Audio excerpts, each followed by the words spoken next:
మనసులో ఎప్పుడు ఏ కష్టం వచ్చినా ఇలా దాచుకున్నారు. నాట్య కళాకారిణిగా, నటిగా, అసలు జీవితాన్ని శోధిస్తున్న ఒక వ్యక్తిగా వారి ప్రయాణం గురించి వాళ్ళు తెలుసుకుందాం అద్భుతమైన ఈ కార్యక్రమంలో. నమస్కారం జయలలిత గారు. నమస్కారం స్వప్న.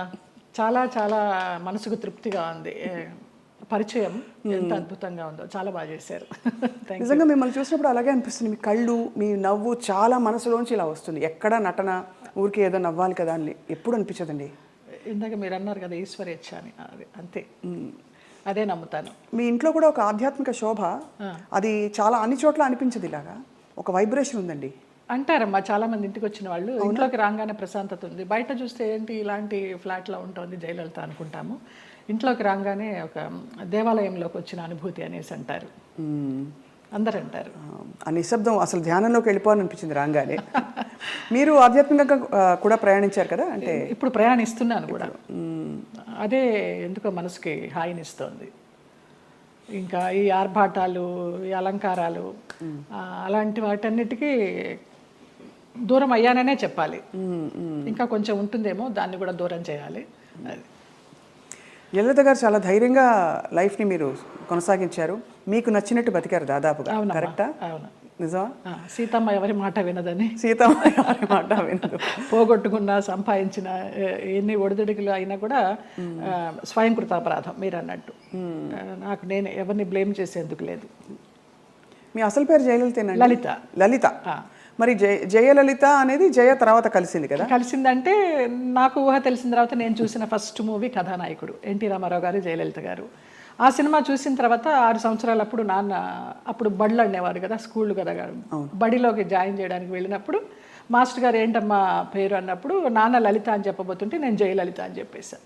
అది యాదృచ్ఛికం, తెలీదు.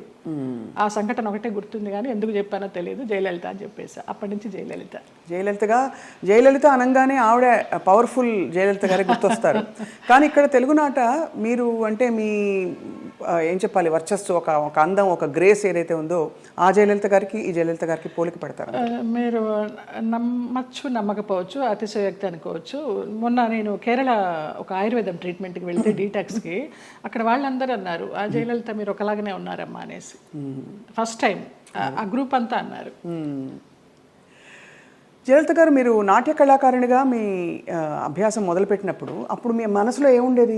తల్లిదండ్రులు చెప్పి మంచి డాన్సర్ అవ్వాలనుకునేవారా, లేదు అందరి ఇళ్లలో నేర్చుకుందాం? అసలు నా నాట్యాభ్యాసం ఎలాగా మొదలైందంటే అక్కకి నేర్పిస్తున్నారు. అక్కకి నేర్పిస్తున్నప్పుడు నేను చూస్తూ నేను కూడా నేర్చుకుంటాను అని ఏడ్చాను 5 సంవత్సరాలు. అప్పుడు అమ్మ అన్నారు ఇంకా నీకు అవగాహన లేదు, కొంచెం వయసు రావాలి, వచ్చిన తర్వాత నువ్వు నేర్చుకుందావు అంటే మా మాస్టర్ గారు అమ్మాయిలో ఉన్న జిజ్ఞాస చాలా నచ్చిందమ్మా నాకు. అంత వయసు అప్పుడు ఎవరికి కళల పట్ల ఆసక్తి ఉండదు, ఈ అమ్మాయికి ఏదో పూర్వజన్మ వాసన ఉంది, నేను నేర్పిస్తాను, మీకు ఎందుకు, మీరు కంగారు పడకండి అని. నేను ఏడిస్తే నేర్చుకుంటానని అట్లా నేర్పించారు. ఇంకా అది నాకు నరనరాల్లో అలాగా ఉండిపోయింది. ఒక పెద్ద నాట్య కళాకారిని అవుదామని, ఒక పద్మా సుబ్రహ్మణ్యం గారిలాగా లైఫ్లో పెళ్ళి అనేది ఏమి చేసుకోకుండా అలా ఉందామని అనుకున్నాను. బట్ నాన్నకి జర్నలిస్ట్ అవడం వల్ల, సినిమా వాళ్ళతో సంబంధాలు ఉండడం వల్ల, మీ అమ్మాయి బాగుంది, కలర్ అది, హైట్ అది బాగుంది అంటే ఆ అమ్మాయిని హీరోయిన్ చేయాలి అనేసి, ఎన్ని పెళ్లి సంబంధాలు వచ్చినా కూడా వద్దు, మా అమ్మాయి అయితే పెళ్లి మంచి హీరోయిన్ అవ్వాలి, లేకపోతే డాన్సర్ అవ్వాలని ఆయన అలాగా కలలుగా అన్నారు. ఆయన కోరిక ప్రకారం ఆర్టిస్ట్ అవ్వాల్సి వచ్చింది. నా కోరిక అయితే మంచి డాన్సర్ అవ్వాలని. కానీ ఏ రోజు సంసారంలో సుఖపడాలి, ఇలాగా అంటే సెటిల్ అయిపోవాలి అనే ఆలోచన అనిపించలేదు? ఏదో ఒక స్పెషల్ అని, ఏదో మొత్తానికి ఏదో ఒక గోల్ పెట్టుకున్నాను, వాళ్ళలాగా అవ్వాలి, వీళ్ళలాగా అవ్వాలని. ఏమీ అవ్వలేకపోయినాను, నేను నాలాగానే ఉన్నా. మీరు మీలాగా ఉంటూ అన్ని ఎక్స్ప్రెస్ చేసి ఇప్పుడు మీ చక్కగా మంచి టైంలో ఇప్పుడు మీరు అంత ప్రయాణం అంటారు కదా, ఆ ప్రయాణం కొనసాగిస్తారు. అంతర్ముఖంగా ప్రయాణం చేస్తున్నాను. బాగా చెప్పారు. ఎంతవరకు నేర్చుకున్నారు జయలలిత గారు మీరు నాట్యం? ఆల్మోస్ట్ డిప్లొమా అంతా అయిపోయిందమ్మా. డిప్లొమా అయిన తర్వాత ఏదో ఎంఏకి కట్టాలని అనుకుంటున్నప్పుడు మూవీ వచ్చింది. నాన్న వాళ్ళ ఫ్రెండ్స్ ఈ పోరాటం మార్పు కోసమని. ఇంకా ఆంధ్ర నాట్యం కూడా నేర్చుకోవాలని నటరాజ రామకృష్ణ గారి దగ్గర 1 year పేయింగ్ గెస్ట్గా ఉండి నేర్చుకున్నాను నేను. ఆ టైంలో నాన్న వచ్చి మా ఫ్రెండ్స్ సినిమా తీస్తున్నారు, అందులో హీరోయిన్కి డాన్సర్ అయి ఉండాలి, క్లాసికల్ డాన్సర్, నువ్వు పద, నువ్వు చెయ్యాలి అనేసి అన్నారు. ఇంకా రూమ్లోకి వెళ్ళిపోయి గడిపెట్టేసుకుని ఏడుస్తూ కూర్చున్నాను. నేను డాన్స్ అన్న వాళ్ళనుకుంటే నన్ను సినిమాల్లోకి చేర్చడం ఏంటి, వెళ్ళనని. అప్పుడు నటరాజ రామకృష్ణ గారు, కళాకృష్ణ గారు నచ్చజెప్పి, నాన్న ఫ్రెండ్సే కదా తీస్తున్నది, వెళ్ళు, నచ్చితే చెయ్యి, కంటిన్యూ చెయ్యి, ఆఫర్లు వస్తాయి, లేకపోతే మళ్ళీ డాన్సర్గానే ఉండిపోదు అని నచ్చజెప్పి పంపించారు. ఇంకా వన్స్ ఆ రంగంలోకి వెళ్ళిన తర్వాత మరి నచ్చిందా మీకు సినిమా ఇండస్ట్రీ ఎక్స్పీరియన్స్? అది మొదట్లో నచ్చలేదనే చెప్పాలి. తర్వాత రాను రాను ఇంకా ఫ్యామిలీ అంతా నా కోసం అని షిఫ్ట్ అయిపోయి వాళ్ళు ఇబ్బందులు పడుతున్నప్పుడు, లేదు వీళ్ళందరి కోసమన్నా నేను ఇష్టపడి చేయాలని అలాగా కాంప్రమైజ్ అయిపోయి చేసినవే. చాలామంది నటీమణులు ఈ మధ్యకాలంలో నేను కలుస్తున్నవారు, నాకు యాక్చువల్లీ అప్పుడు ఇష్టం లేదు కానీ పరిస్థితుల ప్రభావం, ఆర్థిక పరిస్థితులను కూడా చెప్పారు. మీకు అటువంటి ఇబ్బందులు వచ్చాయి? ఆర్థిక పరిస్థితుల వల్లనే కదా, మరి మేము చాలా మిడిల్ క్లాస్, మరి లోయర్ మిడిల్ క్లాస్ అని చెప్పలేము, అప్పర్ మిడిల్ క్లాస్ అని చెప్పలేము, వయా మీడియా మిడిల్ క్లాస్. నాన్న ఒక ప్రొడ్యూసర్ని నమ్మి మీ అమ్మాయికి హీరోయిన్ ఛాన్స్ ఇస్తామంటే మెడ్రాస్ షిఫ్ట్ అయిపోయారు. షిఫ్ట్ అయిపోయిన తర్వాత ఆ ఛాన్స్ నాకు కొన్ని కారణాల వల్ల రాలేదు. అయ్యో. రానప్పుడు ఇంకేం చేయాలి, ఇంతమందితో వచ్చిన క్యారెక్టర్స్ చేసుకుంటూ పోదామని ఒక గైడెన్స్ లేకుండా, ఒక గాడ్ ఫాదర్ అనేవారు లేకుండా, ఏ క్యారెక్టర్ వస్తే ఆ క్యారెక్టర్ చేశా. ఫ్యామిలీ గెట్ ఆన్ అవ్వాలి ఫస్ట్. కానీ నిజానికి మీరు కథానాయికగానే మొదలు పెట్టారు కదా? అవును, ఈ పోరాట మార్పు కోసం కథానాయిక. అవును, బట్ ఆ తర్వాత మీరు అనేది హీరోయిన్ క్యారెక్టర్స్ రాలేదు, ఏమీ రాలేదు. ఆ సినిమా ఏదైతే వస్తుందనుకున్నానో అది పోయింది. ఆ సినిమా టైంలో ఈ పోరాట మార్పు కోసం సినిమా టైంలో సాంగ్స్ కోసం విజయ గార్డెన్స్కి వెళ్ళినప్పుడు ఆ ప్రొడ్యూసర్స్ చూడడము, హీరోయిన్ ఛాన్స్ ఇస్తామనడము, మెయిన్ క్యారెక్టర్ వాళ్ళు ఇవ్వకపోవడం, మెడ్రాస్ షిఫ్ట్ చేసి. అదే టైంలో నానా మలయాళం మ్యాగజైన్ వాళ్ళు నన్ను చూసి, బాగుంది అమ్మాయి మలయాళానికి హీరోయిన్గా పనికి వస్తుంది అనేసి వాళ్ళు నానా మ్యాగజైన్లో ఇంటర్వ్యూ తీసుకోవడము, అలాగా మలయాళం మూవీస్కి వెళ్ళడం జరిగిందనమాట. మలయాళం మూవీస్లో మరి చేస్తూ అంత మంచి ఇండస్ట్రీ కదా మలయాళం ఇండస్ట్రీ, మరి అక్కడ మీకు ఎక్కువ నిలదొక్కుని ఇప్పుడు ఎలా అయితే సూపర్ స్టార్స్ మనకు ఉంటారు అలాంటి అవకాశాలు రాక, లేకపోతే మీరు ఏదొచ్చినా పర్లేదు అని ఒక? అలా కూడా కాదు. మలయాళంలో ఫస్ట్ నేను చేసింది ఉప్పు మూవీ, ముస్లిం సబ్జెక్ట్, తల్లి కూతురు నేనే, డ్యూయల్ రోలు. నాకు దానికి Kerala best actress state award కూడా వచ్చింది. అవును అవును. తర్వాత ఐవిశశి గారు అప్రోచ్ అయ్యారు. అప్రోచ్ అయితే మంచి డైరెక్టర్. అప్పుడు అంటే తెలియదు మనకి ఎలా ఉంటుంది, ఊరికే అవుట్లైన్ చెప్తారు కానివ్వండి, మంచి గ్లామర్ రోలు, కమల్ హాసన్ గారి పక్కన అనేసరికి చాలా ఆనందంగా ఉంటాం కదా. ఫస్ట్లోనే కమల్ హాసన్ గారి పక్కన ఉలగ నాయగన్, ఆయన పక్కన వచ్చింది అని. ఆ ముగ్గురు హీరోయిన్లు శోభన, గీత, నువ్వు అని చెప్పారు. ఓకే అనేసి ఒప్పేసుకున్నాను. అది కట్ చేస్తే విలన్ వైఫ్ వ్యాంపిష్. దాని తర్వాత రామానాయుడు గారు ఇంద్రుడు చంద్రుడిలో కమల్ హాసన్ గారి సెక్రటరీగా ఎవరు బాగుంటారంటే కమల్ హాసన్ గారు నన్ను రికమెండ్ చేశారు. ఆ అమ్మాయి ఎవరో చేసింది జయలలిత, చాలా బాగుంది, ఆ అమ్మాయిని పెట్టండి అని. అలాగే ఇంద్రుడు చంద్రుడిలో కూడా ఒక టైప్ ఆఫ్ వ్యాంప్. అలా అలా కంటిన్యూ అయిపోయినాయి. కానీ శృతిలయల్లో ఒక పాంచాలి క్యారెక్టర్ కానీ, రాజశేఖర్ని మాయ చేసి అతని చేత ప్రోగ్రామ్స్ ఇప్పించి కమిషన్లు అవి తీసుకుని ఆ టచ్ ఉన్నవే వచ్చినాయి అన్నీ నాకు. ఒకలా చూస్తే దానికి ఒక ప్రత్యేక స్థానం ఉంది, అదేం తక్కువని కాదు. కానీ కాదు, అప్పట్లో పూర్వకాలంలో ఎల్ విజయలక్ష్మి గారు వాళ్ళు ఎంత బాగా చేసేవారు అది. కానీ అది స్వర్ణయుగం, దానికి తగ్గట్టుగా వాళ్ళు అంత ఎలివేట్ అయ్యారు. ఇంకా కొంచెం కొంచెం రాను రాను వెండి యుగాలు, ఈ రాగి యుగాలు ఇవన్నీ వచ్చేసరికి అప్పుడు వాళ్ళు డాన్సర్స్ చేసిన, వ్యాంప్ చేసిన, హీరోయిన్స్ చేశారు, అన్నీ చేశారు. ఆ డైరెక్టర్స్ అంత క్రియేటివిటీ ఉన్న డైరెక్టర్స్ ఇప్పుడు వాళ్ళు కాదని చెప్పడం లేదు. వాళ్ళు ధైర్యం చేసి అన్ని రకాల క్యారెక్టర్లు ఇచ్చేవారు ఒక ఆర్టిస్ట్కి. గిరిజ గారు మామూలుగా కమెడియన్ చేసి నాగేశ్వరరావు గారి పక్కన హీరోయిన్ చేయలేదా? అలా మా తరానికి వచ్చేసరికి వ్యాంప్ అంటే వ్యాంపే, చెల్లెలంటే చెల్లెలే, అలాగైపోయింది. సరే ఏదో ఒకటి, మనకి కళారంగం మనల్ని ఆదరించింది, అభిమానంగా పిలుస్తున్నారు, మన కుటుంబాన్ని పోషిస్తోంది అనే ఒక సద్బుద్ధితోనూ ఒక మంచితనంతోనే గెట్ ఆన్ అవుట్ వచ్చి, అంటే దాదాపు జీవితం నిర్ణయించిన విషయాలని మీరు స్వీకరిస్తూ ఒక నదిలా ప్రవహిస్తూ వచ్చేసారు. అంతే. అది కొంచెం మెచ్యూరిటీ వచ్చిన తర్వాత ఇంకా ఇది కర్మ సిద్ధాంతాన్ని నమ్మడం అలవాటు చేసుకున్న తర్వాత మనకి ఏది ప్రాప్తమో అదే, ఏది రావాలో అదే వస్తుంది, ఎప్పుడు రావాలో అప్పుడే వస్తుంది అన్న తర్వాత మనసుకి చాలా ప్రశాంతంగా హాయిగా ఉంది.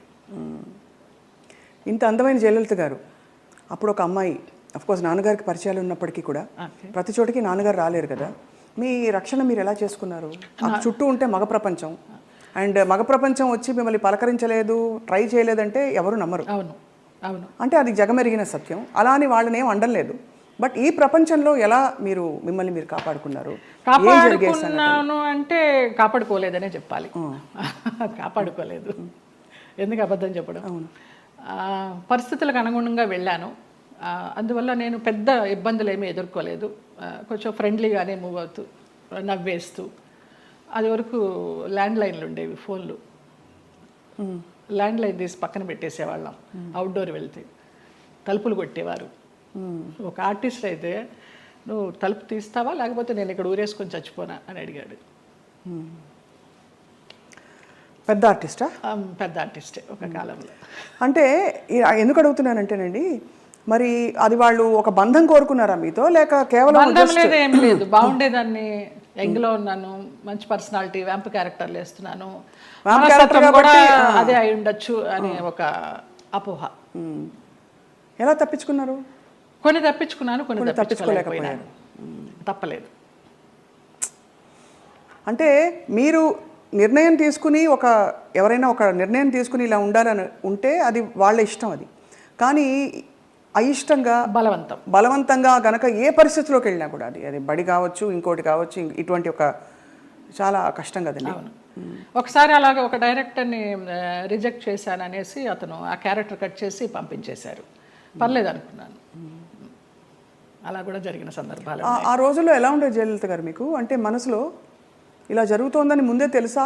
వాళ్ళు తలుపులు కొట్టేటప్పుడు భయం వేసేదా, లేకపోతే తెలుసు ఎలా తప్పించుకోవాలనే ఆలోచన తప్పించి ఆ భయాలు అవేమీ లేవు. తలుపులు బద్దలు కట్టలేరు. మన్నాడు ఏమన్నా అడిగినప్పుడు ఏదో దాటేస్తాం, ఏదో ఒక రీజన్ చెప్తాం. అవునా నిద్ర పట్టేసింది, ఫోన్ వినిపించలేదనో, తలుపు చప్పుడు వినిపించలేదనో, ఇలాగే మేనేజ్ చేసుకుంటూ కొన్ని తప్పించుకుంటూ, కొన్ని తప్పించుకోలేక, కొన్ని తప్పనిసరిగా. కష్టం, చాలా కష్టం. అయితే కష్టమని అనుకోలేదు. అంటే ఒకసారి పోయినా 100 సార్లు పోయినా పోయింది అంతే. ఇక మనకేమి అది ఫీలింగ్ ఉండదు.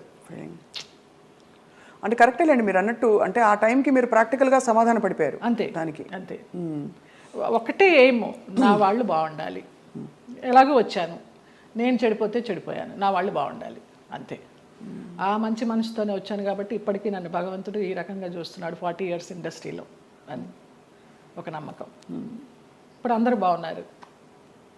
చాలా సున్నితమైన ఒక ప్రశ్న అండి, ఇది అడగచ్చు అడగకూడదు, కానీ ఈ సోకాల్డ్ ప్రముఖులు వీళ్ళు మిమ్మల్ని ఇలాగా ఇబ్బంది పెట్టి, సరే వాటెవర్ ట్రై చేసి అది బలవంతంగా మీరు తలొగ్గినప్పుడు గౌరవం ఉంటుందా, లేకపోతే కేవలం జస్ట్ వాళ్ళ ఇంకా పైశాచికత్వం? కానీ పైశాచికత్వం ఏమీ ఉండదు, గౌరవం ఉండదమ్మా. Just matter of fact, need అంతే. రెండు ఉండవు, అది మరీ పీక్ ఉండదు. కానీ అంటే ఎందుకు అడుగుతున్నానంటేనండి, ఆ టైంలో వాళ్ళ ప్రవర్తన కూడా ఒక గాయం చేస్తుంది కదా మనసులో. అట్లా నేను అబద్ధం చెప్పకూడదు, ఎవరు అలాగ ప్రవర్తించలేదు. పైశాచికము లేదు, ప్రేమ లేదు. ప్రేమ అసలు ఉండదు. ఒప్పుకొని వెళ్ళాము, అంతవరకు. వాళ్ళ నీడ్ అయిపోయింది, వచ్చాము. తర్వాత ఎలా ఉండేవారు వీళ్ళందరూ? బాగానే ఉండేవారు మామూలుగా.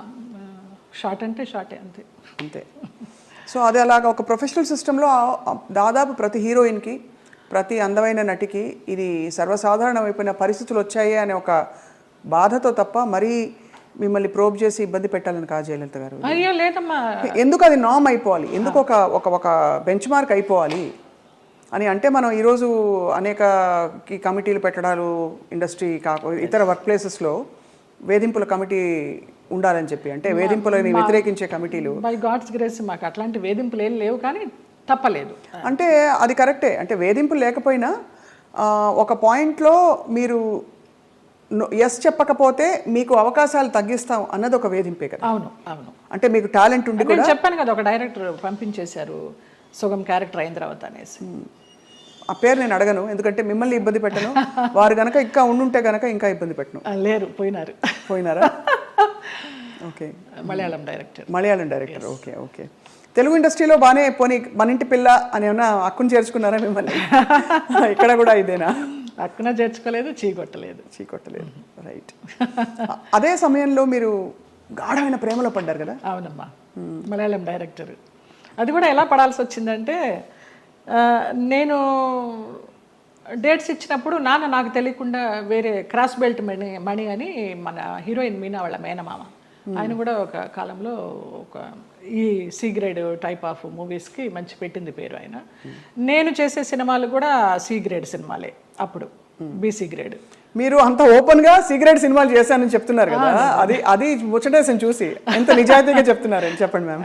ఆ టైంలో నాన్న వాళ్ళకి ఇచ్చారు, నేను వీళ్ళకి ఇచ్చాను. అప్పుడు ఆ లొకేషన్కి వచ్చి ఆయన రౌడీయిజం చేయపోయినారు, క్రాస్ బెల్ట్ మని. అప్పుడు ఇతను నేను భయపడి ఏడుస్తుంటే నన్ను ఒక రూమ్లో ఉంచి నీకెందుకు నేను ఉన్నాను కదా, నేను సమాధానం చెప్పి పంపిస్తాను, వాళ్ళు మాకు చుట్టాలి అన్నట్టుగా అలాగే పంపించేసరికి అబ్బా నా లైఫ్ని సేవ్ చేసి అతను దొరికాడు అన్నట్టుగా బ్లైండ్గా పడిపోయినా ప్రేమలో. ఆ తర్వాత బ్రహ్మానందం గారి డైలాగ్ లాగా ప్రేమించింది తర్వాత ప్రేమించాల్సి వచ్చింది అన్నట్టుగా కొంచెం కొంచెం తెలుస్తుంది అతని గురించి 7 yearsలో. అయినా కూడా ఏదో మొహమాటంలాగా కమిట్ అయిపోయినాం అన్నట్టుగా చేస్తూ వచ్చాను. అందరూ చెప్తూ వచ్చారు పెద్ద జెన్యూన్ కాదు, చూసుకో అనేసి. ఇక లాస్ట్గా అతను కూడా బ్లడ్తో లెటర్స్ రాసేసి ఒక మన ఇప్పుడు ఆ హార్డ్ డ్రింక్స్ అవి తాగుతారు కదా, మన విస్కీ తాగే ఒక బాటిల్ లాంటి దానిలో, అది విస్కీనో మరి బ్రాందీనో తెలియదు, అందులో పాయిజన్ పోసుకుని తాగుతాను, ఇంటి ముందరకు వచ్చేసి చచ్చిపోతానని అంటే ఇంకా అందరికీ ఇంట్లో వాళ్ళకి ఇష్టం లేకుండానే బలవంతంగా నేనే నగలు కొనుక్కొని నేనే పెళ్లి బట్టలు కొనుక్కొని, జయకృష్ణ గారు కొనిచ్చారు పెళ్లి బట్టలు. అలాగా కేరళ వెళ్ళిపోయి చోటానికరమ్మ కొచ్చిన్లో చాలా మహిమగల అమ్మవారు, అక్కడ మ్యారేజ్ చేసుకున్నాం. అప్పుడు ఇంట్లో వాళ్ళందరూ ఇంకా నామకే వస్తే వచ్చి అక్షంతలు వేసి భోంచేసేసి వెళ్ళిపోయారు. కాపురానికి పంపించడానికి ఎవరు నాకు కూడా ఉండడం కానీ ఏమీ లేదు. నా అంతటి నేనే చేసుకుని నా అంతటి నేనే వెళ్ళి నా అంతటి నేనే వచ్చా బ్యాక్ టు పెవిలియన్. ఆ టైంలో జయలలిత గారు ఆయనకి మళ్ళీ అంటే ఆయనకి మొదటి పెళ్ళే కదా, ఆయనకి ఇద్దరికి అంటే మీకు కాలేదు, వివాహం కాలేదు, బట్ ఆయనకు కూడా ఏమి. అవును. బట్ ఏ ఇబ్బందులు వచ్చాయి మీ ఇద్దరు మధ్య? డబ్బు, వాళ్ళకి అప్పులు ఎక్కువైపోయినాయి, చాలా విపరీతమైన లావిష్నెస్ వాళ్ళకి. నేను మంచి 3 shift చేస్తూ ఉన్నాను ఆ టైంలో. నా నగలన్నీ అమ్మేసుకున్నారో తాకట్టు పెట్టుకున్నారో తెలియదు. సినిమాలకు వచ్చిన డబ్బంతా కూడా వాళ్ళే తీసుకునేవాళ్ళు, అమ్మ నాన్నకి ఇవ్వద్దనేవారు. అమ్మ నాన్న భయపడి పవర్ ఆఫ్ అటర్నిటీ రాయించుకొని నీకు బిడ్డలు పుట్టిన తర్వాత నేను నీ ఆస్తి నీకు ఇస్తామంటే, ఆ పవర్ ఆఫ్ అటర్నిటీ ఎక్కడికి వెళ్ళి సైన్ చేశావు, అది క్యాన్సిల్ చెయ్యి, బిడ్డను కానీ అంటే అతనికి తెలియకుండా నేను లేడీ డాక్టర్ దగ్గరికి వెళ్ళి నాకు బిడ్డలు వద్దు, ఒక 6 months నేను కొంచెం జాగ్రత్తగా ఉండాలనుకుంటున్నానని అతనికి తెలియకుండా నేను లేడీ డాక్టర్ దగ్గరికి వెళ్ళి ఆ పిల్స్ తీసుకొని వేసుకుంటూ ఆ బిడ్డలు రాకుండా జాగ్రత్త పడ్డా.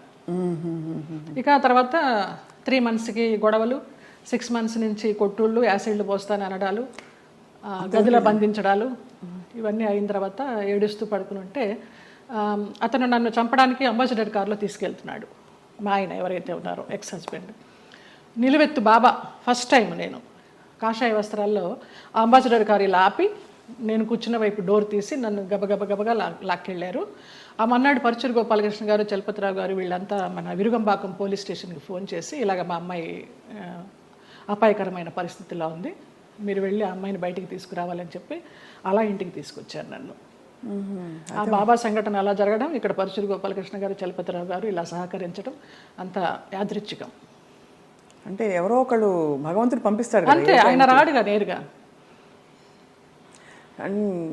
అంటే మనసు పెట్టి మీరు ఇష్టపడి అన్నీ వదులుకుని ఎవరు లేకుండా మీరు వెళ్ళి చేసుకున్న పెద్ద స్టేట్మెంట్స్ ఇచ్చేసి కళ్యాణం వచ్చినాక ఆగదనేసి అందరూ అనేవారు దొంగోళ్ళు బట్టి ముఖంలా ఉన్నాడు, ఎలా నచ్చాడు నీకు, ఎలా నమ్మావే అనేసి.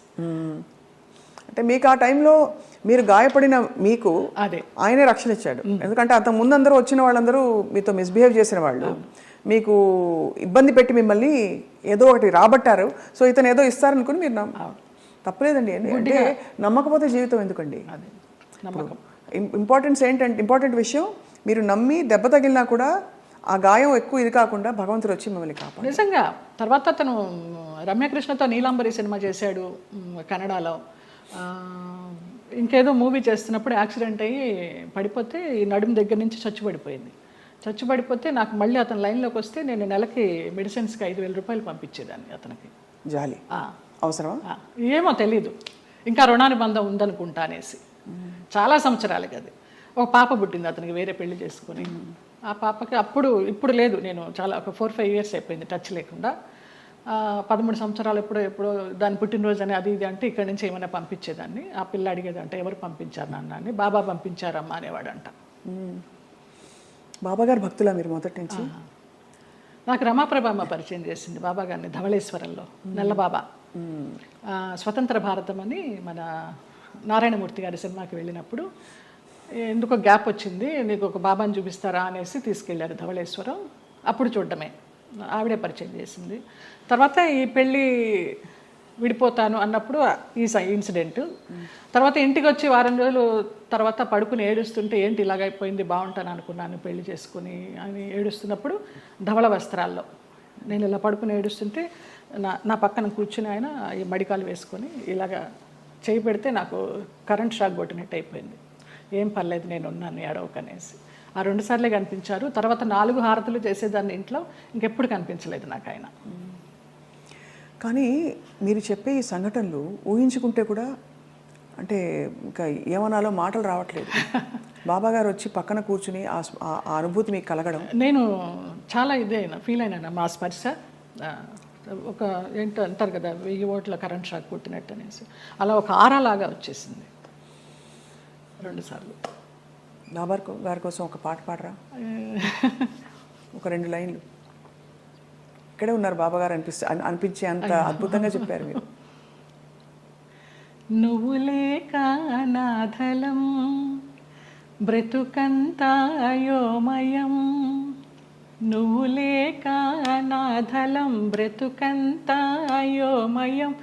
బాబా ఓ బాబా, ఇక నీ పరీక్షకు మేము పలేము, ఇటులీ నిరీక్షణ మేము పలేము, నువ్వు లేక నాథలం బ్రతుకంతాయోమయం, బాబా ఓ బాబా.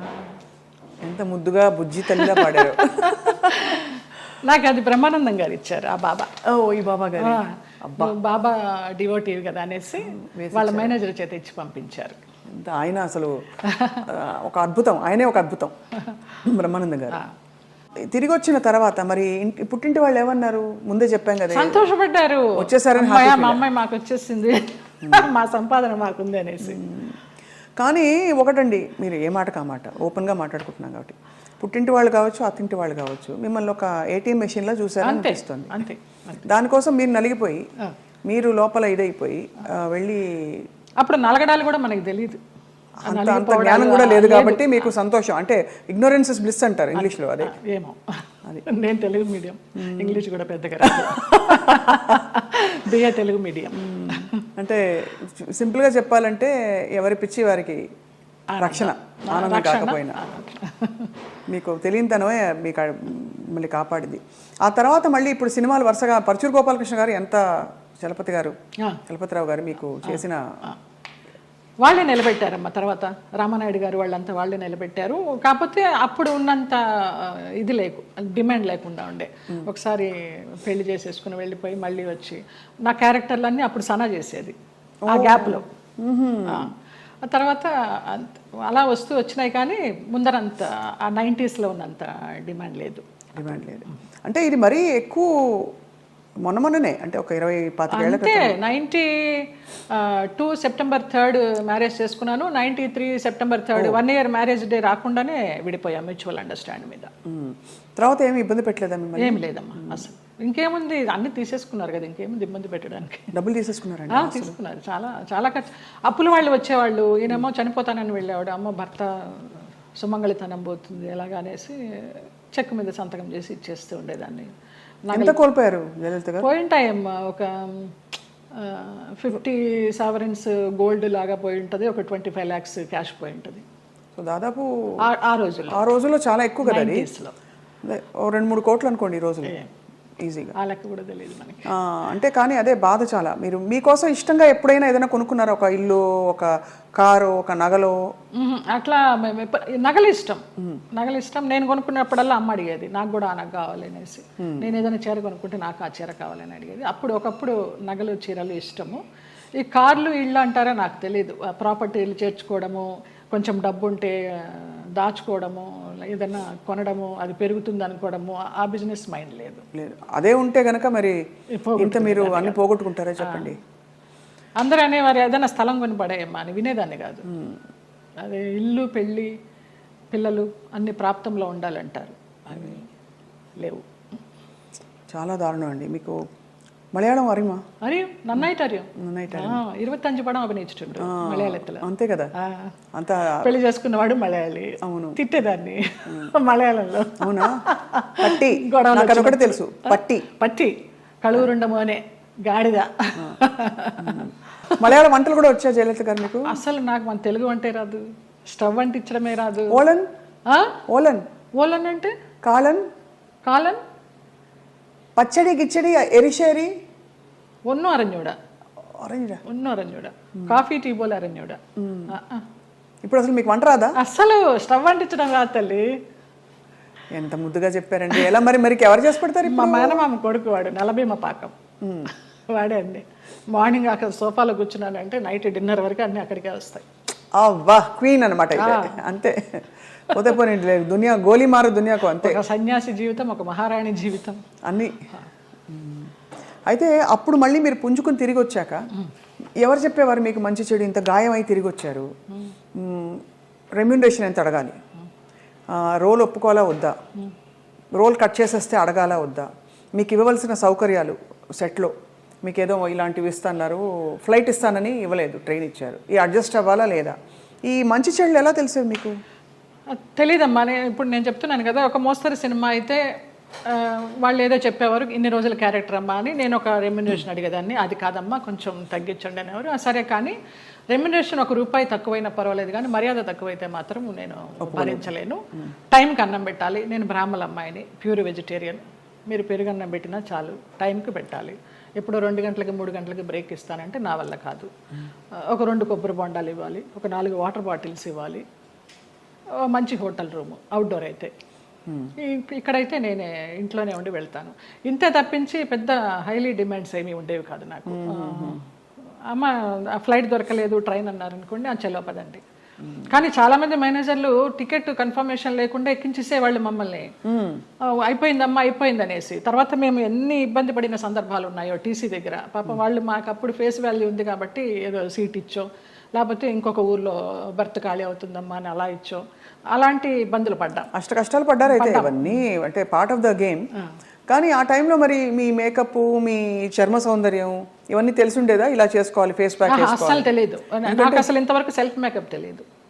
నేను ఇవాళ కూడా చేసుకోలేదు. మీరు చూడండి, ఎప్పుడు చేసుకోను. నేను మేకప్ మ్యాన్ ముందర కూర్చుంటాను, మీకు ఏది వస్తే అది చేయండి అంటే. మీకు అసలు మేకప్ ఎందుకండి అవసరం లేదు? ఏదో ప్రత్యేక క్యారెక్టర్కి ఏదో పెద్ద పెద్ద బొట్లు పెట్టి కాటుకలు పెట్టి చేయాలంటే తప్ప. వాళ్ళందరూ నవ్వుతారు, అదేంటమ్మా 40 సంవత్సరాల నుంచి ఉన్నారు, మొన్న మధ్య టీవీ సీరియల్స్ చేసినప్పుడు కూడా మీరు సెల్ఫ్ చేసుకోరా అని. నేను సెల్ఫ్ మేకప్ చేసుకోను, నా దగ్గర మెటీరియల్ ఉండదు. ఓన్లీ ఆ టచ్అప్ క్లాత్, స్పాంజ్, ఒక గిన్నె తీసుకెళ్తా అంతే. మిగతా మీరే చేసుకోండి, ఎలా చేసుకుంటారు. మరి ఆ టైంలోనే కదా మీకు వచ్చిన బోరు కొట్టని, బోరింగ్ పాప, ఇవన్నీ ఎప్పుడు వచ్చాయి? ఏ టైంలో వచ్చాయి? లారీ డ్రైవర్ బాలయ్య బాబుతో చేసినప్పుడు జస్ట్ ఒక సీన్, ఒక సాంగ్, ఒక ఇమాజినేషన్ సాంగ్, డ్రీమ్ సాంగ్, దాంతో బోరింగ్ పాప అని వచ్చేసింది. జనాల్లోకి బాగా వెళ్ళిపోయింది ఆ క్యారెక్టర్. అవును, చిన్న క్యారెక్టర్ అయినా కూడా. అలాగే ఏప్రిల్ 1 విడుదల భాగ్యం క్యారెక్టర్ కూడా అలాగే వెళ్ళింది. అద్భుతమైన వంశీ గారి సినిమాలు అసలు ఓ రేంజ్. అవును. ఏ డైరెక్టర్తో మీరు వర్క్ చేసినప్పుడు మీకు హాయిగా అనిపించేది, అంటే ఇది కదా నాకు ఇష్టమైన వాతావరణం అని? చాలా మోస్ట్లీ ఈవీవి సత్యనారాయణ గారు అలాగే ఉండేదమ్మా, జంజాల గారు అలాగే ఉండేవారు, వంశీ గారు అలాగే ఉండేవారు, మోహన్ గాంధీ గారు అలాగే ఉండేవారు, కోదండరామరెడ్డి గారు అలాగే ఉండేవారు. చాలా ప్లెజెంట్గా. మన శరత్ గారు వంశోద్ధారకుడు, వంశానికి ఒకడు, అవన్నీ చేసి సాయంత్రం 6 అయిందంటే నేను, వైవిజయ, అన్నపూర్ణమ్మ, శ్రీలక్ష్మి, మేమంతా ఒక బ్యాచ్ ఉండేవాళ్ళం సినిమాల్లో. ఒక టైంలో అందరం ఉండేవాళ్ళం, అన్ని క్యారెక్టర్స్ ఉండేవి.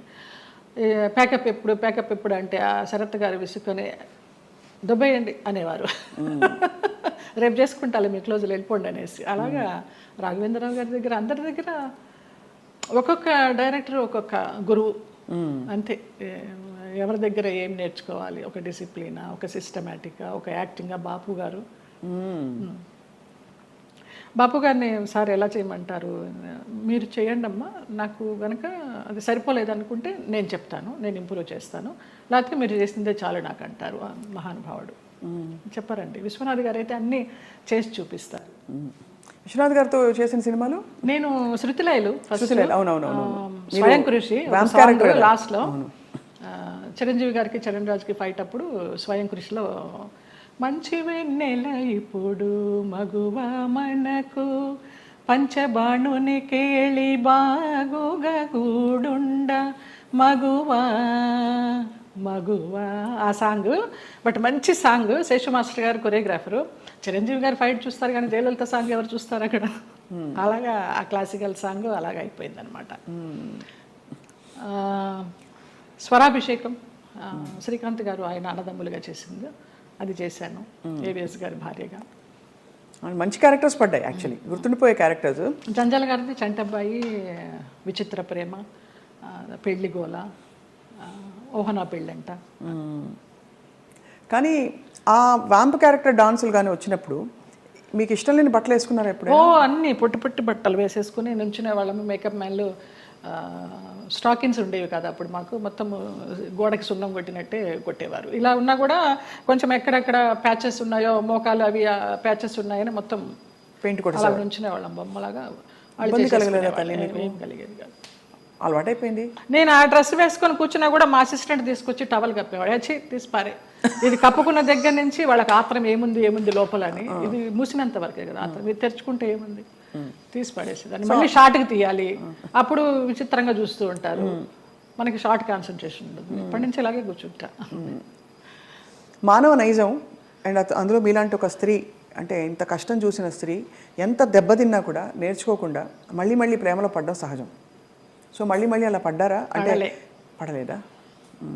భగవంతుడు నన్ను రక్షించాడు. కానీ ట్రై చేస్తుంటారు కదా చాలా మంది, అంటే ప్రేమలో పడ్డానికి ఎవరు ట్రై చేయలేదమ్మా.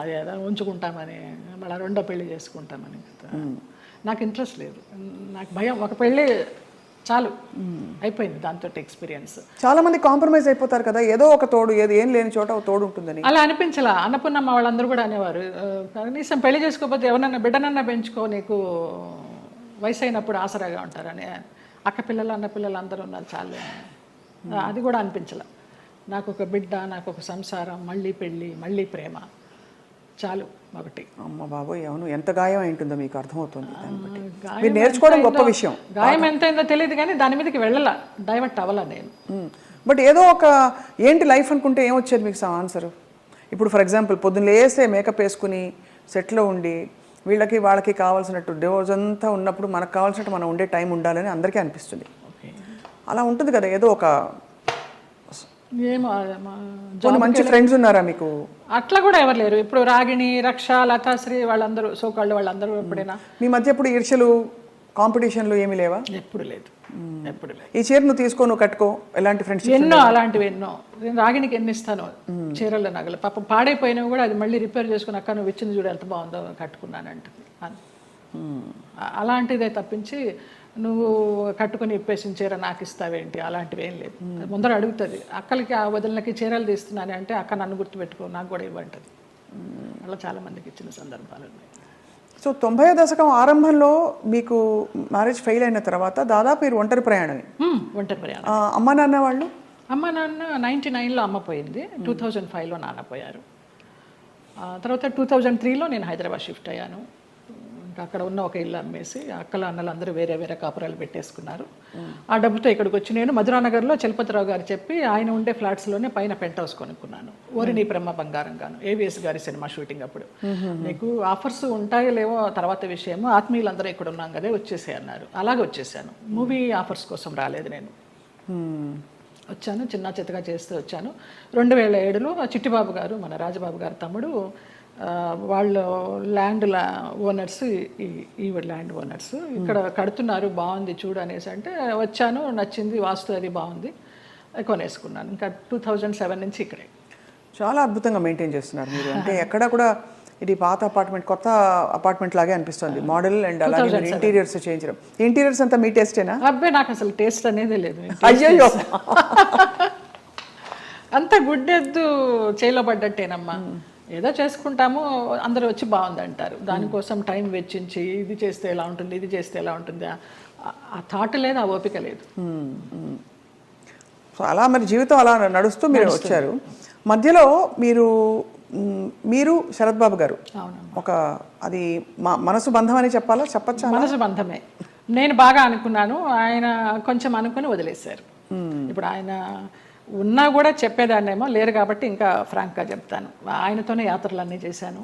మహానుభావుడు, దేవుడు నాకు ఒక గైడ్ని పంపించాడు అనుకున్నాను, లేకపోతే నేను అన్ని యాత్రలు మంచి వ్యక్తి అండి, చాలా చాలా మంచి వ్యక్తి.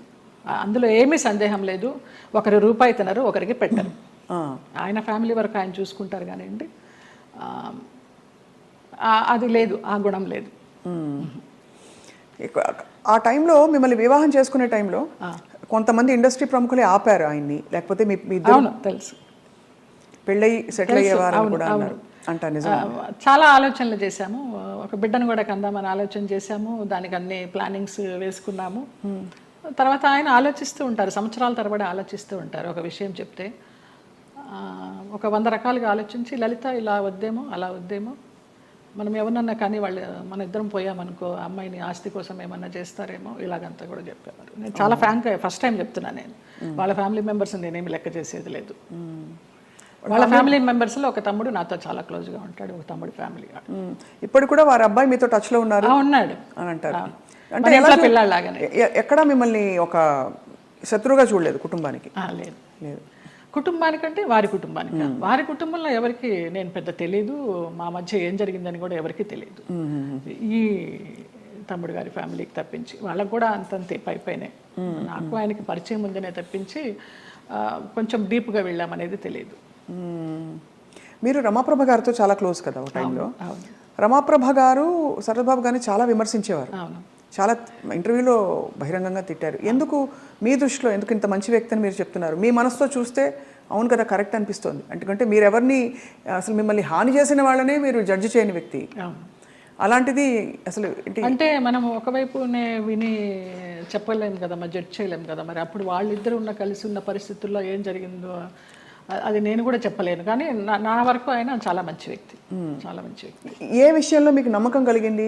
ఫర్ ఎగ్జాంపుల్, అంటే మీరు చూసిన అనుభవాల్ని బట్టి మనని ఇతను హింసించడు, మన డబ్బులు తీసుకోడు, లేదు వేరే విధంగా వేధించడు, కంట్రోల్ చేయడు, ఇలా రకరకాల కేటగిరీల్లో మనం తిన్న దెబ్బల్ని బట్టి ఆ విషయంలో మనకు నమ్మకం కలుగుతుంది.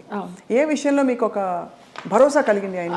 నాకు తెలియదు. నా అంతటి నేనే మామూలుగా బావా బావా అని పిలిచేదాన్ని, వెళ్ళేదాన్ని. రమాప్రభ గారి కోసం అక్కకి ఏమన్నా చేయండి బావా అనేదాన్ని. అక్కకి చాలా చేశానమ్మా, ఇంకా నేను చేయాల్సింది ఏమీ లేదు అనేసి అనేవారు. అలాగా నేను ఈ గుళ్ళు వెళ్తాను, ఆ గుళ్ళు వెళ్తాను, ఈ పురాణాలు చదువుతానంటే ఆయన దగ్గర కూర్చుంటే గంటలు గంటలు అలాగా టైం పాస్ అయిపోయేది. అప్పుడు నేను ఒక ఆడదాన్ని అనే అభ్యంతరం లేకపోతే మీ వెంట తీసుకెళ్ళడానికి, మీరు యాత్రలకు వెళ్ళినప్పుడు నాకు చెప్పండి బావా, నేను వస్తాను అనేదాన్ని. అలాగా మా యాత్ర సాగిందనమాట. అట్లా ఇంకా ఆయన లలిత లలిత అని పిలవడము, క్లోజ్ అయినామని చెప్పాలి. దాదాపు మీకు అంటే గృహస్థాశ్రమం లేకపోయినా వానప్రస్థాశ్రమం లాంటిది తొందరగా ఫాస్ట్ ఫార్వర్డ్ మోడ్లో కర్మలు అయిపోతాయి చూడండి. ఇప్పుడు మనం అనుభవించడానికి వచ్చిన కర్మలు అయిపోవాలంటారు కదా, అలా మీకు ఏదో రాసి పెట్టినట్టు మీరు దాన్ని అటాచ్ అయ్యారు, మళ్ళీ డిటాచ్ అయిపోయారు. అవును.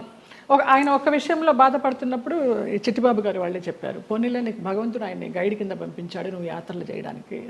ఆయన పోయినప్పుడు బాధపడితే మంచి వ్యక్తి వెళ్ళిపోయారు అనేసి అన్నారు. ఇంకా అప్పటితో ఆ ఆలోచన కూడా లేదు. ఇంకా వెళ్ళాను, హాస్పిటల్కి వెళ్ళేదాన్ని, చూసేదాన్ని, అసలు మన సృహలోనే లేరు. లాస్ట్ ఇయర్ February 14th నాడు, వ్యాలంటైన్స్ డే నాడు హాస్పిటలైజ్డ్ అయిన మనిషి May 21st నాడు పోయినారు.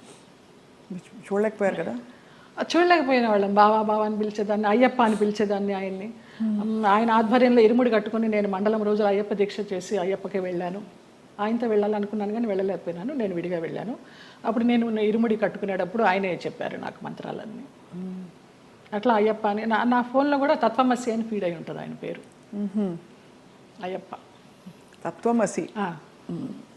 అంటే ఎంత మీరు మనసులో ఆయనకి చాలా చాలా ఆరాధించాను. ఆయనకి సేవ చేసుకుంటూ అలా ఉండిపోవాలనుకున్నాను, బట్ భగవంతుడు పడనిలా. లేదు, రుణం లేదు. అది అంతేనండి, బంధాలు బంధాలు అంతేనా? మరి అంతే అనుకోవాలి. రుణం ఉన్నంత వరకు మనం కలిసి ఉంటాం, తర్వాత అంతే. మనం కూడబెట్టిన పుట్టిన వాళ్ళు మన బిడ్డలే. అలాంటప్పుడు ఇంకా బయట నుంచి ఎక్కడో వచ్చిన వాళ్ళు ఆ రుణం ఉన్నంత వరకే ఉంటారు. అది రుణాన్ని బంధ రూపేణ పశుపత్ని సుతాలయ. సో మరి ఉన్నంతకాలం కష్టపడి ఉంటే దాన్ని ఎలా చూడాలి? రుణం ఉంది కాబట్టి నాకు కష్టాలు పెట్టాడు, కష్టాలు పడదాం అనుకోవాలా? లేకపోతే అంతే, పడాలి. కష్టాలని భరించే శక్తిని ఇవ్వమని కోరుకుంటా నేను. నువ్వు కష్టాలను ఇచ్చావు, భరించే శక్తి నువ్వు అదే కోరుకుంటా ఎప్పుడు. మరి ఎప్పుడు ఇది సరికాదు సవ్యం కాదని ఇప్పుడు చాలామంది ఆడపిల్లలు మీకైన ఎక్స్పీరియన్స్ మీ పెళ్లిలో 6 నెలల్లో ఒక హింస ఒక ఎక్స్ప్లాయిటేషన్ ఉంది బయటకు వచ్చేయాలని ఆలోచించిన పరిస్థితుల్లో ఎప్పుడు బయటికి రావాలనే స్ఫురణ ఎలా కలుగుతుంది? బికాజ్ భరిస్తాం సర్దుకుంటాయన్న హోప్ ఉంటుంది. ఆ స్ఫురణ ఏం చెప్పిన మాట వినాలని మీ గైడెన్స్ అడుగుతున్నాం. మీరు డైరెక్ట్గా పడ్డ వ్యక్తి కాబట్టి మీకు అర్థమైంది కదా ప్రశ్న. అది మన రాతలో ఉంటుంది, ఏదో అదృశ్యవాణి చెప్తుంది మనకి, భరించావు చాలు ఇంకా ఇది చెయ్యి అని గైడెన్స్ వచ్చేస్తుంది అని. నాకు బ్లైండ్గా వెళ్తాను నేను అంతే. అంతే అంత డీప్గా వెళ్ళి నాలెడ్జబుల్గా చెప్పాలంటే నాకు తెలియదు, కానీ అనిపిస్తుంది, మనకే అనిపిస్తుంది ఇంకా ఆ టైం అయిపోతుందని అనిపించినప్పుడు అది ఆటోమేటిక్గా వస్తుందని నేను అనుకుంటున్నాను. ఎంత ఇవాల్వ్ అయ్యారు మీరు స్పిరిచువల్గా, ఎన్ని కష్టాలు పడినా కూడా ఎంత పరిణితి తెచ్చుకున్నారు మీరు అంటే జీవిత ప్రయాణంలో. నేను కేరళ డీటాక్స్కి వెళ్ళినప్పుడు కూడా 14 days ఒంటరిగా ఉన్నాను. అప్పుడు నా లైఫ్ స్టైల్ మారిపోయిందమ్మా, మైండ్ సెట్ కానీ లైఫ్ స్టైల్ కానీ. ఎంత భయస్థిరాల్లో నేను చిన్న విషయానికి భయపడిపోతే, ఎక్కడన్నా నొప్పి వస్తే, ఇక్కడ నొప్పి వస్తే బ్రెస్ట్ క్యాన్సర్ ఏమో, ఇక్కడ నొప్పి వస్తే అపెండిసైటిస్ ఏమో అని అస్సలు లేదు. ముక్తినాథ్ నడిచి దిగాను -degreesలో మొన్న. అవునా? మొన్న రీసెంట్గా 4 days అవ్వలేదు. ఆ ముక్తినాథ్ ఒక ఇన్సిడెంట్ చెప్పాలి స్వప్న. ఒక ఆవిడ కటక్ నుంచి వచ్చారు, జ్యోత్స్నారావు అనేసి, ఒరిస్సా ఆవిడ కాదులే, ఒరిస్సాలో జాబ్ చేసేవారు, కాకినాడ ఆవిడ, బ్రాహ్మణ ఆవిడ. ఎవరు లేరు, నానేవాళ్ళు ఎవరు లేరు, తోడబుట్టిన అన్నదమ్ములు కానీ అక్క చెల్లెళ్ళు కానీ సంసారం కానీ పిల్లలు కానీ ఎవ్వరు లేరు. ఆవిడ బ్రహ్మచారిణి. ఆవిడ వచ్చి నాకు ఎవరు లేరు 3 రోజులు ప్రయాణం చేశారు మాతోటి. 11th నాడు బయలుదేరాము ఇక్కడి నుంచి, 12th 13th నాడు ముక్తినాథ్ తీసుకెళ్లారు. అలాగే డోలీలో ఎక్కించి వెళ్ళారు. ఆవిడకి ఏదో హై బ్లడ్ బీపీనో షుగర్ ఏదో ఉంది. అన్నం తినాలనిపించక మాత్రలు వేసేసుకుంటున్నారు. తర్వాత ఆ ముక్తినాథ్లో జాంసంలో మేము స్టే చేసినప్పుడు వెన్ను ఒలింకించే చలి, అక్కడ హీటర్స్ ఉండవు, హీటర్స్ పెడితే ఆక్సిజన్ అందదంట, హై ఆల్టిట్యూడ్ అనమాట. అక్కడ ఆ రోజు నరకం అనుభవించాం అందరం, 80 members గ్రూప్ మేము. Sai Krishna tours and travels అని సాయిరామ్ గారు, ప్రసన్న గారు, వైఫ్ అండ్ హస్బెండ్, ఆది దంపతులు. నిజంగా 2009 నుంచి వాళ్ళు ఈ ట్రావెల్ చేస్తున్నారు. ప్రతి ఒక్క గ్రూప్తో ట్రావెల్ చేస్తారు. ఇంకా నేను లైఫ్ జర్నీ అంతా వాళ్ళతోనే యాత్రలు కంటిన్యూ చేయాలని వాళ్ళతో చెప్పి కూడా వచ్చా కన్ఫర్మేషన్. ఆవిడ ముక్తినాథ్ని దర్శించుకొని, సాయిరామ్ గారు మేము వెళ్ళే రోజు ముందర రోజు నైట్ హోటల్లో డిన్నర్కి గ్యాదర్ అయినప్పుడు చెప్తారు, అమ్మ ఇలా ఉంటుంది అక్కడ సిచ్యువేషను, స్నానాలు చేయకండి, 108 జలధారలు ఉంటాయి, స్నానాలు చేయకండి, -degrees ఉంటాయి, నెత్తి నీళ్లు చల్లుకుంటే చాలు, మనకి ముక్తినాథుడి దర్శనం కావాలి, మీరు ఆయన చూడడం కాదు ముఖ్యం, ఆయన మిమ్మల్ని చూడడం ముఖ్యమని చాలా చక్కగా వివరించి ఆవిడని అడిగారు, అమ్మ మీ పరిస్థితి ఇలా ఉంది, వస్తారా, రాలేకపోతే రూమ్లో ఉండండి, భోజనం ఏర్పాట్లన్నీ చేసి మీకు ఒక మనిషిని పెట్టి నేను వెళ్తాను. లేదు సాయిరామ్, నాకు ఆ ముక్తినాథుడిని చూడాలి, నా ఒకే ఒక కోరిక అన్నారమ్మ.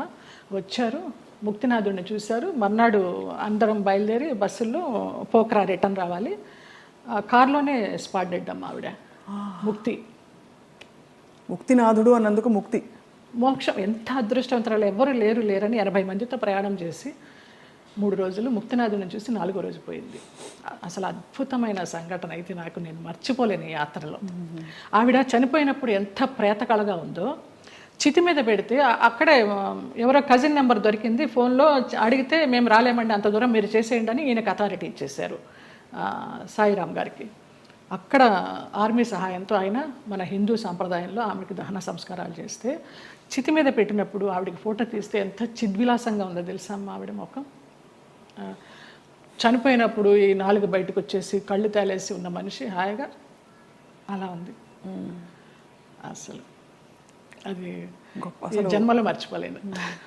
అంతకుముందు రోజు అడిగారు, ఎవరికి ముక్తి కావాలంటే 2 చేతులు ఎత్తా నేను, ఏం మీకు లగేజ్ లేదా అని అడిగారు. నాకు ఏ లగేజ్ లేదన్నాను. అంటే వెనకాల బంధాలు లేవా అనేసి. మీరు అనుకుంటే కాదు దేవుడు అనుకోవాలి, ఆయన ఎవరికి ఇవ్వాలో వాడికే ఇస్తారు అనేసి. అలాగా ఆవిడ అదొక అద్భుతమైన సంఘటన. ఆనందించాం, ఆవిడ పోయినందుకు బాధపడలేదు. ఎంత అదృష్టవంతరాలు, ఎంత చక్కని అనాయాసన మరణం అంటారు కదా, అలా.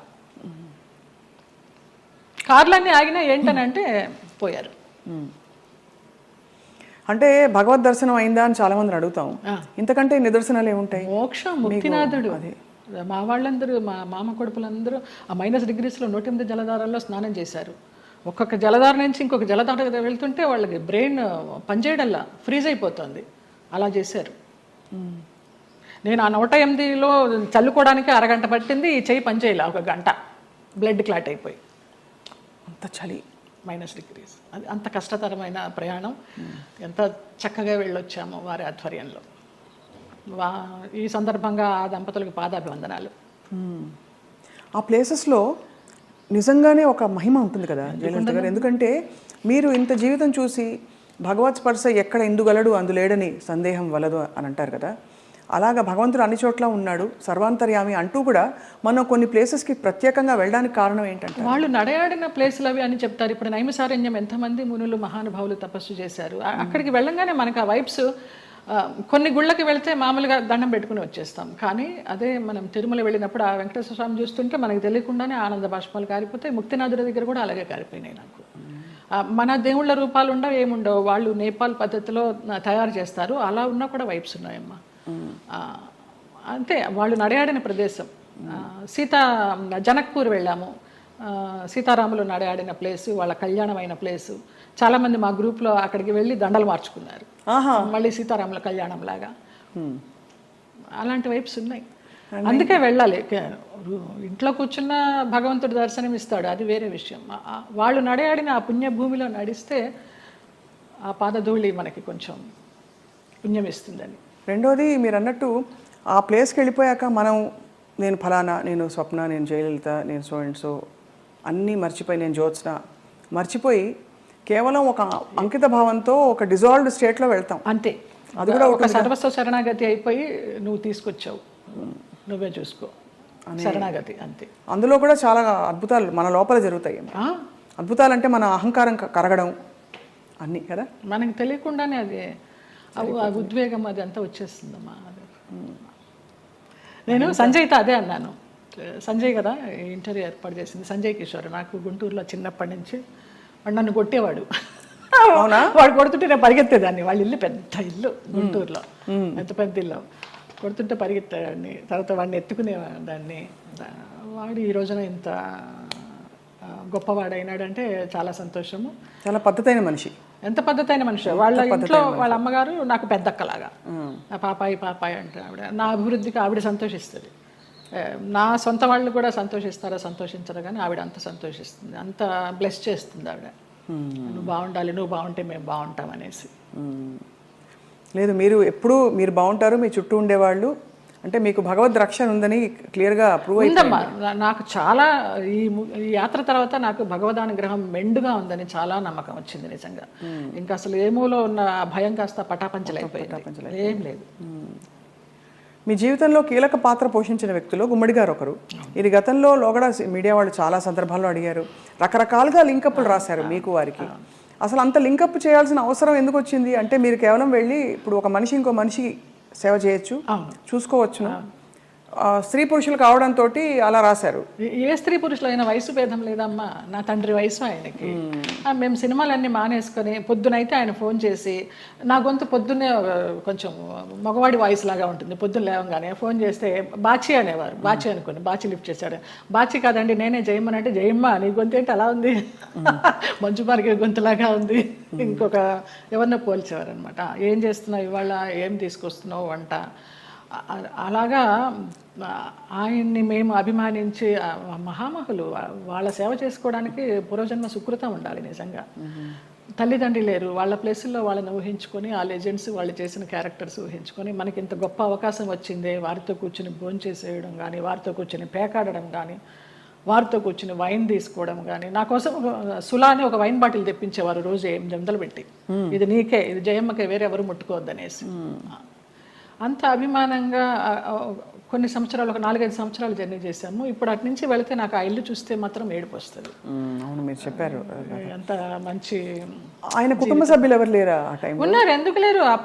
ఆయన కూతుళ్ళు, బిడ్డలు, కొడుకులు. ఒక కొడుకు US లో ఉండేవాడు, ఒక కొడుకు చెన్నైలో. వాళ్ళు ఎవరు సరిగ్గా చూసేవారు కదా? నా ఫోన్ నుంచి నేను ISD చేసి ఇచ్చేదాన్నమ్మా ఆయనకి మాట్లాడడానికి. కొడుకు పుట్టినరోజు అంటే విష్ చేయడానికి కానీ, లేకపోతే ఆయనకి ఏదైనా బాగాలేకపోతే చెప్పడానికి కానీ. ఎప్పుడైనా వాళ్ళందరూ మిమ్మల్ని, ఆడపిల్లలు వచ్చేవారు. ఇక్కడ సాంబమ్మ అని ఒక ఆవిడ ఉండేది, ఆవిడ వచ్చి చూసిపోతూ ఉండేది. శారద బెంగళూరులో ఉండేది, ఇప్పుడు ఇక్కడే షిఫ్ట్ అయిపోయింది. విజయమ్మ చెన్నైలో ఉంటుంది, ఇంకొక చిన్నమ్మ అమెరికాలో ఉంటుంది, ఒక ఆవిడ క్యాన్సర్తో పోయింది. ఫోన్లు చేస్తూ ఉంటారు, కానీ లాస్ట్లో ఆయనకి ఒంట్లో బాగాలేనప్పుడు ఆయన పక్కన అంబులెన్స్లో కూర్చుని హాస్పిటల్లో జాయిన్ చేసింది నేనే.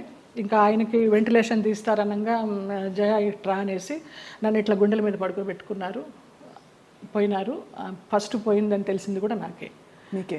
ఆ పోయినప్పుడు ఇంకా నేను బయటకు వచ్చేసాను. ఇంకా ఆ తెల్లవారుజాము నుంచి వాళ్ళ పిల్లలు రావడం అది. అక్కినేని నాగేశ్వరరావు గారు అన్నారు, ఆయన పోయిన తర్వాత అక్కడ నుంచుని ఉంటే పిల్లలందరినీ పలకరిస్తూ నా భుజం తట్టి నీకు చాలా లోటు గుమ్మడి గారు పోవడం అన్నారు. నమస్కారం. మహానుభావులు వాళ్ళంతా. No comments. No comments. అందుకంటే అంటే ప్రపంచం అలా ఉందండి ఇప్పుడు. అలా ఉంది. ఒక మనిషికి మనిషికి మధ్య ఏదో ఒక ఎంత విచిత్రమైన అనుబంధం అండి. మీరు నిజంగా ఏమీ ఆశించలేదు. ఎవరికైనా వండి పెట్టాలంటే ఇంకో కొంచెం తక్కువ వయసు వాళ్ళు దొరకరా చెప్పండి. నేను ఏదో ఒక ఒక ఆత్మీయత కలిగి కదా మీరు. అంతే. ఆ టైం ఆ పీరియడ్ ఆయనతో మేము గడపాలి అంతే. ఆయన క్లబ్కి వెళ్ళడం కూడా మానేశారు మేము పరిచయం అయిన తర్వాత. ఇంకెందుకు నా క్లబ్ హాయిగా ఇక్కడే కూర్చుందామనేవారు. తక్కువ బాగా ఆయనతోటి చాలా ఆ టైము మళ్ళీ తిరిగి రాదు. కానీ అందరినీ పోగొట్టుకున్నారనే బాధ అండి. నేను అందరూ వెళ్ళిపోయారు కదా. శరత్ బాబు గారు వెళ్ళిపోయారు, గుమ్మడి గారు. ఆ బంధం ఎలాంటి బంధం అని అడిగి కదా, తండ్రి కూతుర్ల బంధం అవ్వచ్చు, గురు శిష్యుల బంధం అవ్వచ్చు. మీ ఆత్మకి బాగా అంటే ఒక విధమైన సొలేస్ ఇచ్చే వ్యక్తులందరూ దూరం అయ్యారు కదండి. వాళ్ళు దూరం అవుతుంటే భగవంతుడి దగ్గర అవుతున్నాడు. వాళ్ళు దూరం కాకుండా ఉంటే భగవంతుని పెద్ద పట్టించుకునేదాన్ని కాదేమో. వీళ్ళందరూ ఉన్నారు కదా నాకు అనేసి. ఏం జరిగినా మన మంచికి. ఇప్పుడు ఎలా మీ దైనందిన జీవితం ఎలా ఉంటుంది? సీరియల్స్ మానేశాను. సినిమాలా రావు పెద్దగా నాకు తెలిసి. ఎందుకు మానేశారు సీరియల్స్? వద్దనుకున్నారా? వద్దనుకున్నాను. ప్రేమెంత మధురంలో ఒక బ్యాడ్ ఇన్సిడెంట్, గాయమైంది హృదయానికి. ఏమైంది? ఎవరో పేరు ఊరు లేని ఆర్టిస్టు ఒక అమ్మాయి ఎంటర్ అయింది ఒక 6 months బ్యాక్. నేను మానేసే ముందర 3 సంవత్సరాలు అంత చక్కగా బాండింగ్ తోటి నిజంగా తల్లి కొడుకుల్లాగానే నేను, శ్రీరామ్ కానీ అందులో చేసిన వాళ్ళందరూ కానీ అలాగే క్యారెక్టర్ పరంగా మేము యాక్ట్ చేయలేదు, అసలు జీవించాం మేము. గ్లిజరిన్ కూడా వేసుకునే వాళ్ళం కాదు ఏడుపు సీన్లు ఉంటే. ఆ అమ్మాయి వచ్చి కొంచెం యారగెన్స్ అంతా చూపించడము, మర్యాద లేకపోవడం సీనియర్స్కి. ఒక సీన్లో అయితే అయిందని అలాగే అడ్జస్ట్ అయిపోయి చేస్తున్నాను. మానేద్దామా అనుకుంటూ పోనీలే మంచి సీరియల్, మంచి పేరు వచ్చింది, శ్రీరామ్ మంచి వాడు, అతన్ని చూసి చేయాలని అనుకున్నాను. ఒక టైంలో ఇంకా పీక్స్కి వెళ్ళిపోయింది ఆ అమ్మాయి బిహేవియర్. అమ్మాయి శ్రావణ శుక్రవారం నాడు పూజకి గాజులు లేకుండా కూర్చుంది మొండి చేతులతోటి. నేను ఒక పెద్ద సఫిస్టికేటెడ్ మదరు, అంత సాంప్రదాయాన్ని పాటించే మదరు, అత్తగారి పక్కనే కూర్చుని పూజ చేస్తూ ఉంటుంది. అప్పుడు నేను క్యారెక్టర్ పరంగా ఆలోచించి అత్తగారి స్థానంలో నేను ఇక్కడ ఉన్నాను కదమ్మా, నేను లేకపోతే నీ ఇష్టం వచ్చినట్టు చేసుకోవచ్చు, శ్రావణ శుక్రవారం పూజ ముత్తైదో గాజులు వేసుకుని చేయాలన్నానమ్మా. అటు నా చెయ్యి నా ఇష్టం, నువ్వే చెప్పడానికి అంది, వేసుకునంది. అంతలాగా ఎందుకు ఏమో తెలియదు. అది ఆరగెన్సీ అంతే. ఆ పిల్లకి సీనియారిటీ విలువ తెలియదు, క్యారెక్టర్ విలువ తెలియదు. ఎవరండి యాక్టర్? ఆఫ్ కోర్స్ చూసే, నేను సీరియల్స్ చూడండి కాబట్టి ఇలా అడుగుతున్నాను. అమ్మాయి పేరు కూడా మర్చిపోయినాను, అసలు మైండ్లోనే లేదు అది. చేస్తూ తర్వాత అమ్మాయి September 3 జరిగింది ఇది, లాస్ట్ ఇయర్. అక్కడి నుంచి శ్రీరామ్ బయటే ఉన్నాడు. నాన్న ఇలాగ జరిగింది, నాకు చేయబుద్ధి కావడలేదన్నాను. నీ ఇష్టం అమ్మ, నీకు ఇష్టం లేకపోతే మానే అన్నాడు. కారు ఇచ్చాడు, ఎక్కాను, వచ్చేసాను అంతే. అక్కడ బహుశా మీ ప్రయాణం అయిపోయిందేమో అంతే. అలా ఇలా ఈ సంఘటన ద్వారా అలా కొంచెము అయిష్టంగానే చేస్తున్నాము, ఇష్టం లేకుండా. ఆ క్యారెక్టర్కి కూడా ఇంపార్టెన్స్ తగ్గడము, ఆ ఫీల్ కూడా రావడల్లా చేస్తుంటే. డైరెక్టర్ గారితో అనేదాన్ని, ఇంతకు ముందర ఫీల్తో చేసేవాళ్ళం అండి, ఇప్పుడు రావడం లేదనేసి. డైరెక్టర్ మారిపోయాడు, వెంకట్ అని, అతను చాలా ఇష్టము, చాలా మంచి టెక్నీషియన్. ఆ యూనిట్ నుంచి బయటకు వచ్చారు, వేరే యూనిట్ ఎవరైనా ఆఫర్ చేస్తే ఎందుకు చేయకూడదు? వద్దనిపించిందమ్మా, ఇంక అసలు నాకు సీరియల్స్ వద్దు. అంటే నేను ఆ గంగిరెద్దులాగా అలంకరించుకోవడము, రోజుకి అన్ని డ్రెస్ చేంజ్లు, పొద్దు నుంచి నైట్ వరకు టైం లేకుండా. 12 hours అండి కాల్ షీట్. పంపించరమ్మా. నేను తొందరగా వెళ్ళిపోతానంటే, అమ్మ సీనియర్వి నువ్వే వెళ్ళిపోతానంటే మిగతా వాళ్ళందరూ కూడా వెళ్ళిపోతారు. అందులో సీరియల్స్ లో బాగా పిండేస్తారు కదా. నరకం. ఎన్ని సీరియల్స్ చేశానో అన్ని సీరియల్స్ అన్నం పెట్టినాయి, కాదని లేదు. కానీ వద్దనిపించింది, ఇంకెవరికి పెట్టాలి, నేను వద్దు. మంచి సినిమాలు ఏమన్నా వస్తే చిన్న చితక సినిమాలు చేసుకుందాము, లేదా కృష్ణారామాని యాత్రలు చేద్దాము, ఉన్నది పెట్టుకొని ఉన్నంత వరకు, తర్వాత భగవంతుడు చూసుకుంటాడు అంతే. అక్క వీళ్ళందరూ టచ్లో ఉంటారా? ఎప్పుడు టచ్లో ఉంటారు. అబ్దికానికి, నాన్న అబ్దికానికి చెన్నై వెళుతూ ఉంటాము. 2 అన్నయ్యలు అక్కడే ఉన్నారు. అందరం కలివిడిగానే ఉంటాం. ముగ్గురు చెల్లెళ్ళు, 2 అన్నదమ్ములు. సరే, మీకు మీ ప్రయాణం ఇలా రాసుందని మీరు సరిపెట్టుకున్నారు, అది మీ గొప్పతనం. అంతే. నా గొప్పతనం కాదు, నాకు దేవుడిచ్చిన వరం అది. నా గొప్పతనం ఏం లేదు. మరి ఇప్పుడు మరి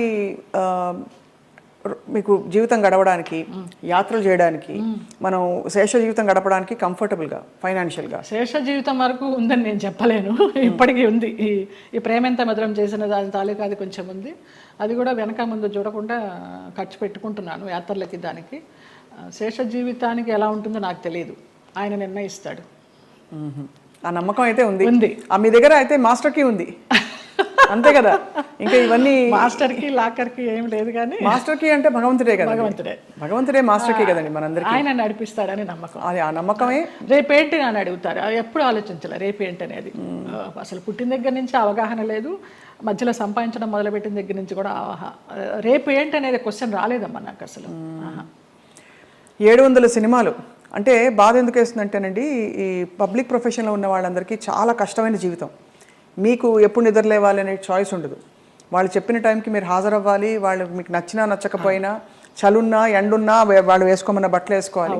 అలా 700 జీవితాలు మీ మొత్తం ధారపోసి వెచ్చించి మహా నటులే చరిత్రలో అలా ఉండిపోయి మెల్లిగా ఫేడ్ అవుట్ అయిపోతారు విత్ టైం. ఈ నట జీవితం మీకు నేర్పిన విషయం ఏంటండి? ఫేమ్ ఉంటేనే ఏదైనా జనాల్లో ఏదైనా, లేకపోతే ఉందా లేదా అనేది కూడా వాళ్ళకి తెలియదు. ఎందుకంటే పెద్ద పెద్ద నటులు కూడా చాలా కష్టాలు పడ్డారు. మీకు ఉన్న సంపద మీరు అన్నట్టుగా ఆధ్యాత్మికంగా మీరు మలుచుకుని ఒక గౌరవంతో, ఆత్మాభిమానంతో కొనసాగిస్తున్నారు జయలలిత గారు. చాలా మనసుకి ముచ్చటగా, ఎంత ఇన్స్పైరింగ్గా ఉందో చెప్పలేని మాటలు. మీకు చిన్న కోరిక ఉంది మాకు. చెప్పండి. మీరు ఒక చిన్న డాన్స్ చేస్తా.